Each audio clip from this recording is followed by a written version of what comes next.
So this is something that is interesting. Simulating NFL QB offseason changes, trades, signings, and draft picks. So I'm just going to be reacting to this little article from ESPN about how they simulated the offseason and kind of see where everything shakes out, possibly with an Aaron Rodgers trade, who gets drafted where. They somehow simulated this, I guess, with different NFL GMs, anonymous GMs. So let's go ahead and see what this actually is. It says trade offers. So it looks like some teams offered some trades for Derek Carr. You had the Jets offering a third-round pick for Derek Carr. Derek Carr is due, I think, $40 million. So I don't think I think Derek Carr is going to get cut, but they offer a third-round pick. The Saints offer a third-round pick and a fourth-round pick. So New Orleans, desperate need of a quarterback. Same thing with the Saints. And the Raiders' final decision, Derek Carr vetoes a move to New Orleans. The Raiders would no doubt like to recoup something in a trade for Carr, but his statement wishing fans farewell leaves Vegas with little to no leverage. So apparently they tried to trade Derek Carr to New Orleans, but he vetoed it. Yeah, I mean, I think New Orleans has some weapons. Alvin Kamara, Chris Olave, maybe Michael Thomas, but you really can't bank on him. So I don't know how realistic that is. Ryan Tannehill getting some trade offers from the Jets, a 2023 fourth-round pick for Tannehill. And the Titans say no deal.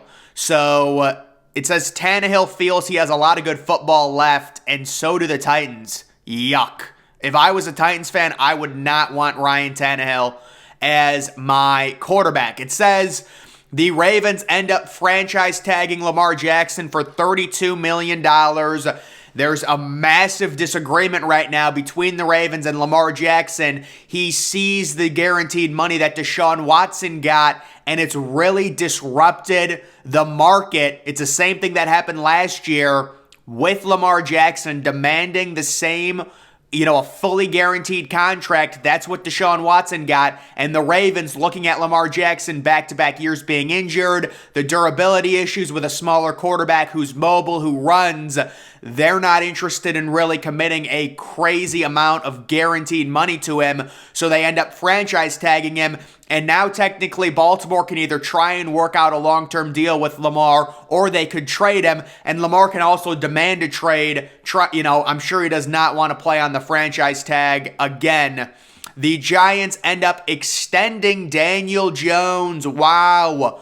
So they pay for a salary of 4 years, $152 million with $82 million guaranteed, over $30 million per season. So there's no franchise tag for Daniel Jones.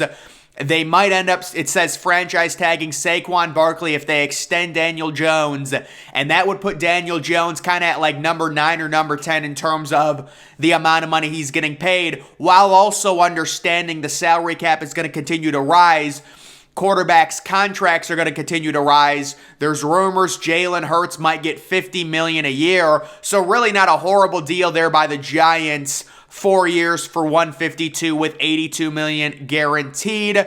You can take a look at some of the roster cuts. Looks like Carson Wentz was cut by the Commanders. Jameis Winston gets cut by the Saints. Matt Ryan, who said he wants to continue playing, a few days ago I saw him in a quote, said he still has something left. He's going to be looking for a new team. And then Marcus Mariota with the Atlanta Falcons. So we get to free agency signings. Derek Carr ends up going. You can see teams offering. The Panthers offer Carr a 3-year, $102 million deal. The Buccaneers, after the Tom Brady situation, I don't know where they're getting their money from.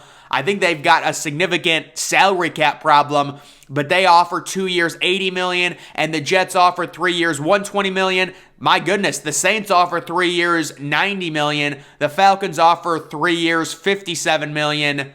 And Derek Carr ends up going to the Jets on a 3-year deal. So the Jets get a bridge quarterback. I don't know what this would do for Zach Wilson, but Derek Carr goes to the Jets. on a 3-year contract. It says Carr is a significant upgrade for the Jets because he's an experienced, durable quarterback with a background in the West Coast offense. I mean, I guess, if I was the Jets, man, is Derek Carr really a franchise quarterback or is he a stopgap? Let's be honest, he's probably a stopgap. Geno Smith gets an offer from Seattle, 3 years, $90 million. That seems rather fair. And Geno ends up accepting the Seahawks 3-year, $90 million deal. Not surprising, a short-term deal makes sense for both sides. It doesn't make sense for Geno Smith. Why would Geno Smith, after having the career of his, or the year of his life, why would he not? He would want a long-term deal, but I'm sure the Seahawks are not going to be interested in financially investing into him for 6 or 7 years, after the start of his career has been so bad. Jimmy Garoppolo gets an offer of 2 years, $70 million from the Raiders. The Texans offer him 2 years, $50 million. The Saints offer him 3 years, $66 million. And he goes to the frickin' Raiders. So where does this leave Aaron Rodgers then? So the Raiders get Jimmy Garoppolo, another stopgap quarterback. I mean, is Jimmy Garoppolo even an upgrade over Derek Carr? I don't think so. Taylor Heineke gets an offer from the Commanders, a 1-year, $6 million deal. And that would actually be a good deal for the Commanders as long as Heineke's a backup. Heineke's a good backup. He's not a legitimate starter in the NFL, but he likes the Commanders. They like him. He goes back there, and looks like Jameis Winston heads to Indianapolis on a 1-year, $6 million deal. That'll be interesting to see Indianapolis, what they do. If they draft like C.J. Stroud or Bryce Young, Jameis is a really good backup to have. That's not a bad move by the Saints. Andy Dalton ends up going back to the Saints on a 1-year, $10 million deal. Oh my goodness. I don't know what this. So the Saints, yeah, does it have the Saints getting someone? I forgot to look. No, not Jimmy G. So the Saints might start. No way the Saints start Andy Dalton next year. No way. Sam Darnold gets a 1-year deal from the Panthers. He actually had some decent success towards the end of the year, and he would be going back to Carolina and possibly competing with a rookie there. Blaine Gabbert ends up going back to the Buccaneers on a 2-year, $7 million deal as a backup quarterback. Jacoby Brissett gets an offer from the Atlanta Falcons randomly, a 1-year, $5 million deal, which he declines. And apparently Brissett is still a free agent in this simulation. The Houston Texans stay at number 2. They end up drafting C.J. Stroud from Ohio State. He is the number 1 quarterback on my board. Bryce Young goes to the Colts at number 4. You wonder if the Colts will have to trade up to number 1 to get him. Carolina ends up picking Will Levis at number 9. And Anthony Richardson falls down to Tampa Bay at number 19. Hendon Hooker goes to the New Orleans Saints early in the second round. That's interesting because Hendon Hooker is currently being mocked late 3rd, early 4th round of many of these drafts. So you can take a look at how the QB offseason simulation played out. Take a look at all the starters. Kyler Murray, I mean, he's injured. Boy, that's a bad situation for Arizona. Kyler Murray, his best case scenario was coming back I think mid-season next year, and he's going to be rusty as all hell. That is a horrible situation for Arizona. Atlanta rolling with Desmond Ridder. Baltimore keeps Lamar Jackson, so I would imagine they would work out a long-term deal if they're going to keep him. Otherwise, they're going to franchise tag him and then trade him for a ton of picks. Buffalo has Josh Allen. Carolina has a QB battle between Sam Darnold and rookie Will Levis.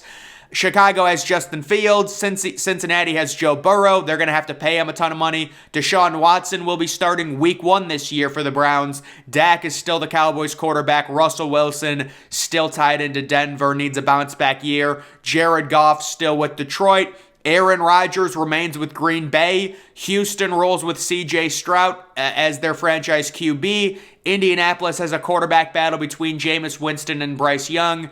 Jacksonville goes with Trevor Lawrence. He's going to be getting an extension probably next offseason. Kansas City obviously has Mahomes. Justin Herbert is going to be getting an extension really soon with the Chargers. Matt Stafford back and hopefully healthy with the Rams. Jimmy G goes to Vegas. I really don't think that moves the needle very much. Miami sticks with Tua.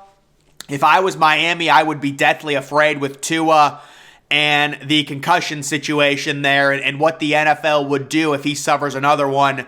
Minnesota still has Kirk Cousins. Mac Jones is still the Patriots starter in this simulation.